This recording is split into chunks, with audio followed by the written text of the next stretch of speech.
एबे भी आंचलिक पाणीपाग विज्ञान केन्द्र पक्षर एक बड़ खबर सामने आसी। तेबे वर्तमान जहाँ सूचना मिलूँ राज्य में जारी रही शीत।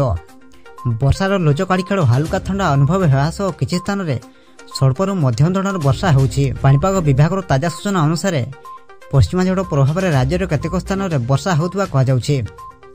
विशेषकर उपकूल ओडिशा बदली पाणीपाग। तेबे एहाको नै पाणीपाग विभाग किभଳି आकलन करिछि से नै भिडियो रे संपूर्ण अपडेट जानबा, किंतु ता पूर्व भिडियो को गोटे लाइक करंतु और भिडियोटी को आपण मानक सांगसाथी मानक बहु मात्रा शेयर करंतु। जदि आम चैनल रे आपण प्रथम थर वीडियो देखुचंती चैनल को सब्सक्राइब करी पाखरे था बेल आइकन को प्रेस करी ऑल नोटिफिकेशन को ऑन कर रखंतु। एवं आपण माने एही वीडियोटी को केउ जिल्ला रे देखुचंती हमको कमेंट माध्यम रे निहाते जणांतु। तेबे मिलिथिबा सूचना अनुसार गत वर्ष अपेक्षा चलित वर्ष कम शीत राज्य रे अनुभव हेबो बोली सूचना दैछि आईएमडी।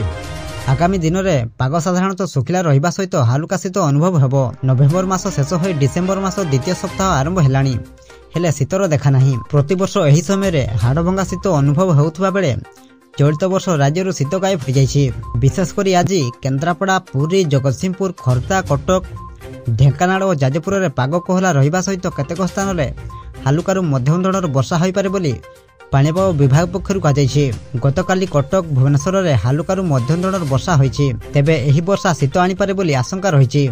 सेपटे दक्षिण पूर्व बंगोपसागर सृष्टि होइतबा घूर्णिबलय आहुरी घनीभूत हेबो एवं आसंता काली यह श्रीलंका उपकूल छुईपारे।